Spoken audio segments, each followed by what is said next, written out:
दोस्तों नमस्कार, बहुत बहुत स्वागत आप सभी का मनोज एकेडमी में।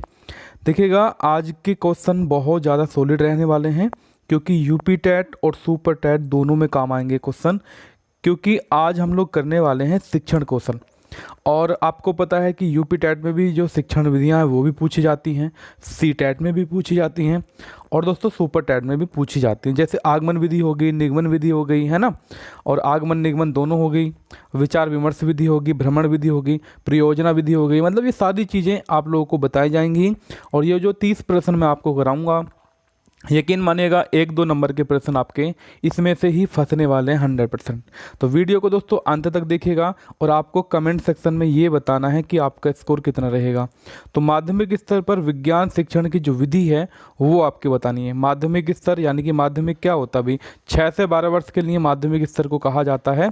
पहला ऑप्शन रहेगा निर्देशन विधि, दूसरा होगा अन्वेषण उपागम प्रयोगशाला विधि, समस्या समाधान उपागम एवं परियोजना विधि, और फोर्थ होता है उपरोक्त में से सभी। तो ऐसी कंडीशन में हम लोग डी नंबर की तरफ जाएंगे क्योंकि माध्यमिक स्तर पर जो विज्ञान शिक्षण की 5 प्रभावी विधियां होती हैं। कितनी होती हैं? 5 प्रभावी विधियां होती हैं। जैसे कि आपकी व्याख्या विधि नंबर 1 पर कौन सी होगी? व्याख्या विधि। नंबर 2 पर कौन सी होगी दोस्तों? वो होगी अन्वेषण विधि, है ना, जो आप लोगों की स्क्रीन पर लिखा हुआ ही है। एक होती है समस्या समाधान, परियोजना और प्रयोगशाला। ये सारी की सारी कहाँ पर होती हैं? माध्यमिक स्तर पर होती हैं। ठीक है, चलिएगा अगले क्वेश्चन की तरफ बढ़ते हैं। प्रश्न संख्या आपका यहाँ पे रहेगा 2 नंबर। 2 नंबर प्रश्न आपका कहता है कि समाकलित अधिगम के लिए बृहद समूह के आशय, बृहद समूह से आशय बताना। बृहद क्या होता है दोस्तों? बड़ा होता है ना। तो पहला ऑप्शन रहेगा कक्षा में उपस्थित छात्रों के एक समूह से, कक्षा में उपस्थित छात्रों को समूह में बांटने से, समस्त कक्षा से, और उपरोक्त में से कोई भी नहीं। अच्छा, ये जो बृहद है, बृहद का मतलब होता है हमारा वृत्त का मतलब हम लोग ये कहते हैं कि वृत्त समूह, जैसे एक वर्ड लिखा मैंने यहाँ पर वृत्त समूह, इसका मतलब ये हो जाएगा कि जितनी भी कक्षा है यानी कि समस्त कक्षा से होता है। अब देखिएगा, ये जो कक्षा 10 से, कक्षा में दोस्तों आपको पता है कितने विद्यार्थी हो सकते हैं? देखो 10 से लेकर 50 विद्यार्थी तक हो सकते हैं, 50 से ज़्यादा भी हो सकते हैं। ठीक है, अगर दोस्तों उनकी उपलब्धि जो है, उनकी उपलब्धि में पर्याप्त विविधता होगी तो समूह जो होगा वो आपका विषम जातीय हो जाता है। कैसा हो जाता है? विषम जातीय हो जाता है। ठीक है, तो समस्त कक्षा से लगाएंगे यहाँ पर आंसर। अपना तीसरा वाला ऑप्शन आपका यहाँ पर हो जाएगा। यानी कि हमें जो है जो बहुस्तरीय शिक्षण होता है वो हम लोगों को करना पड़ेगा, क्योंकि भाई कक्षा में अलग अलग प्रकार के बच्चे होंगे, सबकी बुद्धि अलग अलग होती है। ऐसा कुछ नहीं है कि भाई हमारे पास 50 बच्चे हैं तो 50 बच्चों की जो बुद्धि होगी एक जैसी होगी। पता हो सकती है क्या? नहीं हो सकती ना भाई। तो इसका आंसर आपको रहेगा सी वाला ऑप्शन। क्लियर हो गया? चलिए आगे बढ़ते हैं। प्रश्न संख्या आपका 3 नंबर। 3 नंबर प्रश्न आपका कहता है यहाँ पे, प्रश्न संख्या 3 में बोला गया है कि समाकलन के लिए उपयुक्त विधि वृहत समूह रणनीतियों को कितनी श्रेणियों में वर्गीकृत किया गया है? कितनी श्रेणियों में वर्गीकृत किया गया है? दोस्तों ये तो किया तो गया ही है, लेकिन आपको ये भी बताना है उनके नाम क्या क्या हैं। देखो मैं आपको बता दूं, ये तो किया गया है 4 भागों में डिवाइड किया गया है। ठीक है, पहला कौन सा होता है? पहला होता है प्रत्यक्ष। प्रत्यक्ष क्या होता है? जो हमारे सामने उपस्थित होता है। तो प्रत्यक्ष अनुदेशन फर्स्ट हो गया आपका। दूसरा होता है अंतक्रियात्मक। क्या होता है? अंतक्रियात्मक दूसरा। तीसरा होता है आपका अप्रत्यक्ष, फोर्थ होता है आपका आनुभाविक। ठीक, उसके बाद चलते हैं। प्रश्न संख्या आपका होगा 4 नंबर, और 4 नंबर प्रश्न में बोला गया है कि प्रत्यक्ष अनुदेश सामान्यतः होता है आगमनात्मक, निगमनात्मक, दृश्यात्मक और उपरोक्त में से सभी। देखो यहाँ पर आपका जो दिमाग कहेगा, उसका दिमाग ये कहने वाला है कि आप लोग जो है डी नंबर की तरफ अग्रसर होंगे। अगर मैं डी नंबर को ख़त्म कर दूं तो कैसा लगेगा आपको? देखिएगा, पहले जो होता है मैं कह सकता हूँ जो प्रत्यक्ष अनुदेशन होता है वो आपका निगमनात्मक होता है। कैसा होता है? निगमनात्मक होता है। यानी कि पहले नियम और उसके बाद जो है सामान्यकरण को प्रस्तुत करते हैं, यानी कि उसके बाद जो है एग्जाम्पल को प्रस्तुत करते हैं। ठीक है, यानी कि जो प्रत्यक्ष अनुदेशन होता है इसमें क्या होता है? इसमें यह होता है कि शिक्षक को विद्यार्थियों के मानसिक रूप से, मतलब जो मतलब बच्चे होते हैं उनको मानसिक रूप से तैयार करना होता है। ठीक है। तो इसमें क्या होगा, प्रत्यक्ष अनुदेशन सामान्य से होता है आपका निगमनात्मक, यानी कि पहले नियम बताए जाते हैं, उसके बाद जो है एग्जाम्पल बताए जाते हैं। चलेगा, 4 क्वेश्चन हो गए आपके, क्लियर हो गए ना ये क्वेश्चन आपके, बहुत बढ़िया। ऐसे ही क्वेश्चन आप लोग सोल्व करते रहिएगा। और जो साथी फर्स्ट टाइम अपनी क्लास में आए हैं, प्लीज़ दोस्तों वीडियो को लाइक शेयर जरूर कर दें। हमने कहा कि अप्रत्यक्ष अनुदेशन विद्यार्थियों से किस स्तर की भागीदारी की अपेक्षा करता है? सामान्य स्तर, मध्यम स्तर, उच्च स्तर और उपरोक्त में से कोई भी नहीं। 5 नंबर का आंसर लगाएंगे, उच्च स्तर की बात करेंगे हम लोग। अप्रत्यक्ष अनुदेशन में हमारा क्या क्या होता है, एक तो हमारा प्रेक्षण होता है ना, आधार सामग्री होती है, ठीक है। तो इससे जो होती है जो शिक्षार्थी है, इससे उच्च स्तर की भागीदारी हमारी यहाँ पे हो जाएगी। इसका आंसर क्या होगा, सी नंबर रहेगा। बात करते हैं प्रश्न संख्या, हमारा यहाँ पे हो जाता है 6 नंबर। 6 नंबर प्रश्न में कहा गया है कि कहानी एक ऐसी विशिष्ट शैली एवं पात्रयुक्त वृत्तांत की सृष्टि रचना है, विशिष्ट रचना है, जिससे होता है, क्या होता है, घटनाओं का वास्तविक या काल्पनिक वर्णनात्मक विवरण, पूर्णता का भाव, पूर्णतः काल्पनिक विवरण, ए और बी दोनों।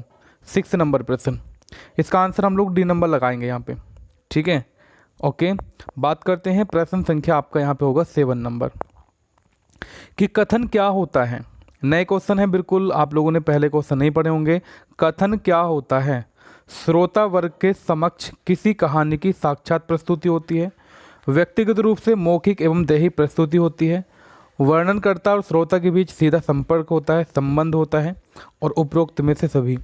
देखो 7 नंबर का आंसर तो वैसे आपका डी नंबर तो सही है, सरकारी वाला ऑप्शन सही हो जाएगा, क्योंकि सारी चीज़ आपकी इसमें आ जाएंगी कथन में। बात करते हैं प्रश्न संख्या 8 की।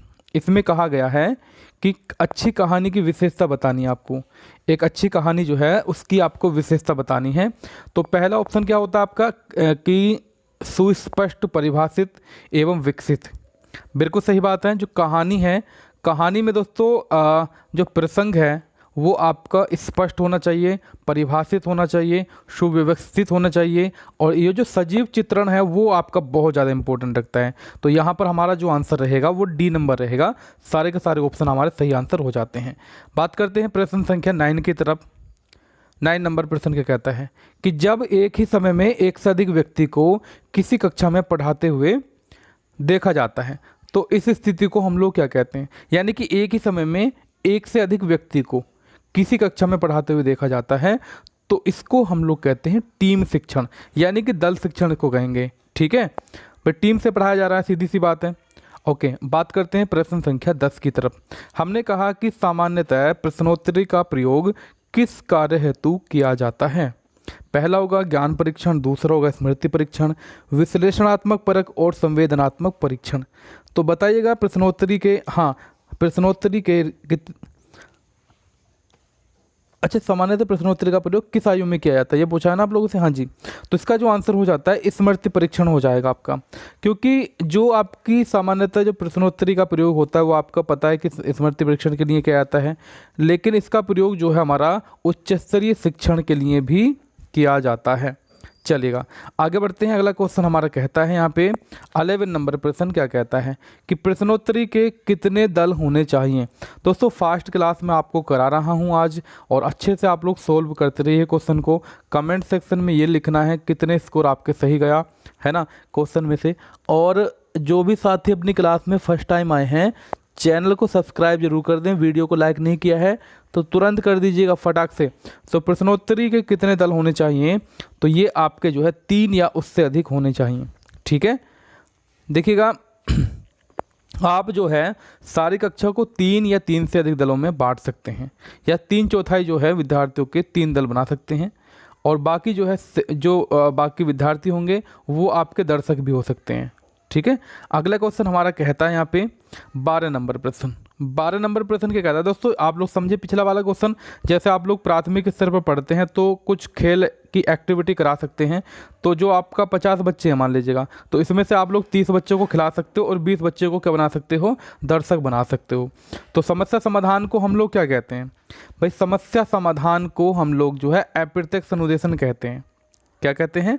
अप्रत्यक्ष अनुदेशन। क्योंकि जो हमारा केंद्र बिंदु होता है वो आपकी समस्या को मतलब जो समस्या की अंतर्वस्तु होती है उस पर नहीं होता, हमारा किस पर होता है फोकस, वो होता है कि भाई हम लोग इसको सोल्व कैसे करें, समाधान कैसे निकाला जाए इसका। ठीक है, तो इसके लिए आंसर होगा अप्रत्यक्ष अनुदेशन। अगले क्वेश्चन की तरफ बढ़ते हैं। अगला क्वेश्चन हमारा कहता है, अच्छा 2 ऑप्शन है, चलो 2 ऑप्शन मैं अपनी तरफ से बता दूंगा। इसमें हमने कहा संकल्पना अर्जन प्रादर्श मॉडल सहायक होता है। देखो सी ऑप्शन रहेगा आपका विश्लेषण, सी ऑप्शन रहेगा आपका क्या, विश्लेषण, और 4th ऑप्शन क्या होगा यहाँ पर दोस्तों, ये होगा कोई नहीं, नन ऑफ दीज। ठीक है, तो इसमें क्या आंसर लगा सकते हैं आप लोग, बी नंबर लगाएंगे, सूचना को संशोधित या संसाधित करने में। ठीक है, चलेगा। देखिए मान लीजिए आपके मन में कोई संकल्पना है, जैसे दोस्तों कोई व्यक्ति होते हैं उनके द्वारा किया गया कार्य जो होता है, तो आपके शिक्षार्थी जो है संकल्पना का अर्जन कर सकते हैं, और इस दृष्टि से जो है आप जो है कक्षा में क्या बना सकते हैं, सकारात्मक और नकारात्मक दोनों एग्जाम्पल प्रस्तुत आप लोग कर सकते हैं। बात करते हैं 14 नंबर की। जिज्ञासा प्रशिक्षण प्रयुक्त किया जाता है कक्षा में, यानी कि कक्षा शिक्षण में, निगमन विधि में, आगमन विधि में, सूचना संसाधित करने में। तो जिज्ञासा प्रशिक्षण प्रयुक्त किया जाता है, आपको पता है कि सर सूचना संसाधित करने में किया जाता है। जिज्ञासा जो है एक अन्य प्रादर्श है, जो सूचना को संशोधित करने के लिए या संसाधित करने के लिए करते हैं हम लोग, क्योंकि इसके प्रयोग के द्वारा विद्यार्थी जो है अपने आसपास जितनी भी घटनाएं हो रही हैं उनमें जिज्ञासा करने लगता है। अगला क्वेश्चन कहता है, हमारा प्रश्न संख्या होगा यहाँ पे 15 नंबर। 15 नंबर प्रश्न बोलता है कि सहकारी अधिगम में सदस्यों की संख्या जो होती है वो कितनी होती है। 8 से 10 होती है, और 12 से 18, 4 से 8 और 3 से 6 होती है। तो सहकारी अधिगम में सदस्यों की संख्या जो होती है वो 3 से 6 संख्या हो सकती है, यानी कि 3 से 6 आप लोग यहाँ पे लगाएंगे परफेक्टली। ओके, तो कैसी वीडियो आप लोगों को लग रही है, आई होप आपको सारी चीज़ें समझ में आ रही होंगी। दोस्तों चैनल को सब्सक्राइब जरूर कर लेना। यूपी टेट का complete course free of cost आपको मिलता है यहाँ पे, और पारंपरिक कक्षाओं में सूचना प्रदाता के रूप में होता है। क्या होता है, पारंपरिक कक्षाओं में सूचना प्रदाता के रूप में होता है। देखिएगा प्रमुख स्व शिक्षक, पहला, दूसरा, तीसरा, तो यहाँ पर मैं डायरेक्टली आंसर आपको डी नंबर बता देता हूँ। ठीक है, बात करते हैं 17 नंबर की। 17 नंबर प्रश्न में कहा गया है कि शिक्षण में परियोजना विधि की मतलब परियोजना विधि प्रयोग की जाती है। 2 ऑप्शन आपकी स्क्रीन पर लिखे हुए हैं अभी, और 2 ही ऑप्शन में से आपको ऑप्शन सेलेक्ट करना है। तो इससे बेहतरीन क्या हो सकता है, अभी पहले में से और दूसरे में से, दोनों में से सेलेक्ट करना है। तीसरा ऑप्शन मैं आपको नहीं दूंगा। तो शिक्षार्थियों में सामूहिक दायित्व के विकास के लिए। नेक्स्ट क्वेश्चन कहता है हमारा 18 नंबर, क्या कहता है कि क्षेत्र प्रेक्षण से आज से पूछा है आप लोग से, क्षेत्र में भ्रमण से, क्षेत्रीय जानकारी एकत्र करने से, शिक्षार्थी द्वारा अपने परिवेश का सक्रिय प्रेक्षण करने से, और उपरोक्त में से कोई भी नहीं। ओके, देखिए शिक्षार्थी द्वारा अपना परिवेश सक्रिय प्रेक्षण करने से, थर्ड वाला ऑप्शन आपका यहाँ से हो जाता है। ठीक है, क्योंकि अगर एक उचित प्रोत्साहन मिल जाता है किसी बच्चे को, तो वो क्या है अपने परिवेश में सक्रिय रूप से भाग लेने लगता है। दोस्तों वहाँ पर चीज़ें सीखने लगता है, अपने घर का वर्णन कर लगता है। जैसे विद्यालय आ रहा है, जा रहा है, तो बीच रास्ते में उसको क्या मिलता है, जैसे आप लोग पढ़ते हैं तो आप लोगों से क्या पूछा जाता कक्षा में कि भाई आपको रास्ते में क्या क्या देखने को मिला, ये चीज़ें क्या हो जाती हैं आपकी। ये भी दोस्तों आपके लिए बहुत ज़्यादा इंपॉर्टेंट रोल प्ले करता है। तो सर्वेक्षण विधि सामान्यतः प्रयुक्त की जाती है किस कक्षा के लिए, प्राथमिक कक्षा के लिए, प्राथमिक कक्षा के शिक्षक द्वारा, उच्च प्राथमिक कक्षा के शिक्षक द्वारा, अनुसंधानकर्ताओं द्वारा, उपरोक्त में से सभी। तो इसमें देखिएगा, अगर हमने कहा कि सर्वेक्षण विधि, आपका दिमाग कहेगा कि सर उपरोक्त सही भी लगा दीजिएगा। भैया उपरोक्त सभी लगाएंगे तो अनुसंधानकर्ता नहीं आएंगे इसमें, तो अगर आपका सी नहीं आएगा तो डी भी नहीं आएगा। तो क्या आंसर सी लगा सकता हूँ, सॉरी बी लगा सकता हूँ। जी हाँ, सर्वेक्षण विधि जो होती है, अच्छा सर्वेक्षण विधि, चलिएगा एक सेकंड में इसको दोबारा से करता हूँ, क्योंकि सर्वेक्षण विधि जो है ना वो अनुसंधानकर्ता द्वारा होती है, क्योंकि उच्च प्राथमिक कक्षा के शिक्षक के द्वारा नहीं होती। एक बार इसको सही कर लेना, थर्ड वाला ऑप्शन रहेगा आपका ज़्यादा बेस्ट। ठीक है, क्योंकि अनुसंधानकर्ता के द्वारा ही प्रयुक्त की जाती है। इस प्रकार के सर्वेक्षण में क्या होता है, जो भी विद्यार्थी होते हैं उनके प्रत्यक्ष अनुभव प्राप्त हो जाते हैं। ठीक है, तो मतलब जैसे आप लोग कह सकते हो कि सर्वेक्षण के उदाहरण कैसे हो सकते हैं, भूगोल हो सकता है, गणित हो सकता है, हस्तशिल्प की शिक्षा हो सकती है, भाषा हो सकती है। तो इसमें अनुसंधानकर्ता लगाना आप लोग, यानी कि बी वाला मत लगाना, क्योंकि बी वाला पहला वाला तो सेम हो जाएंगे। अगले क्वेश्चन की तरफ बढ़ते हैं, प्रश्न संख्या 20 की तरफ। 20 नंबर प्रश्न कहता है कि संज्ञानात्मक क्षेत्र के उद्देश्य के लिए कौन सी क्रिया शब्द सहायक है। ओके, प्रत्यास्मरण करना, उल्लेख करना, विभेद करना, डी ऑप्शन सरकारी ऑप्शन। बात करते हैं प्रश्न संख्या 21 की तरफ। हमारे पास ज़्यादा क्वेश्चन नहीं है। और छात्रवृत्ति का खाता बैंक में किस आधार पर खोला जाता है। भाई जब आप लोग छात्रवृत्ति के लिए अप्लाई करते हैं तो आपने देखा होगा, जब आप लोग नए स्कूल में एडमिशन कराना जाते हैं तो आप लोगों से क्या पूछा जाता है भैया, आप लोगों से जो है हर अलग खाता खुलवाते स्कूल वाले कि ये आपका खाता यहाँ पर खुलेगा। तो छात्रवृत्ति का खाता बैंक में किस आधार पर खोला जाता है, ये आप लोगों से पूछा गया है। तो दोस्तों ये जो है आपका बचत शून्य ओपनिंग बैलेंस से खोला जाता है। ठीक है, बात करते हैं प्रश्न संख्या 22 की। इसमें कहा गया है कि निर्माणात्मक मूल्यांकन होता है अधिगम प्रक्रिया के प्रारंभ में, अधिगम प्रक्रिया के अंत में, प्रक्रिया में लगातार, उपरोक्त में से कोई भी नहीं। तो ये आप लोग अधिगम प्रक्रिया के अंतर में लगा दीजिएगा यहाँ पे। ठीक है, या अधिगम प्रक्रिया में लगातार लगाओगे। देखो मैं आपको डायरेक्टली आंसर बता देता हूँ, क्योंकि बी नंबर तो आपका गलत है।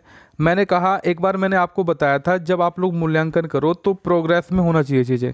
बच्चा जब कार्य को कर रहा होता है, अगर उसका मूल्यांकन तब आप लोग करोगे तो वो ज़्यादा बेस्ट रहता। तो बी नंबर को थोड़ा गलत करके हम लोग सी नंबर की तरफ जाएंगे। तो जो निर्माणात्मक मूल्यांकन होता है वो आपका जो होता है प्रोग्रेस में होता है, यानी कि फॉर्मेटिव भी होता है, आप लोगों को पता है। अगले क्वेश्चन की तरफ बढ़ते हैं, प्रश्न संख्या 23 नंबर कि व्यापक मूल्यांकन से आशय क्या होगा।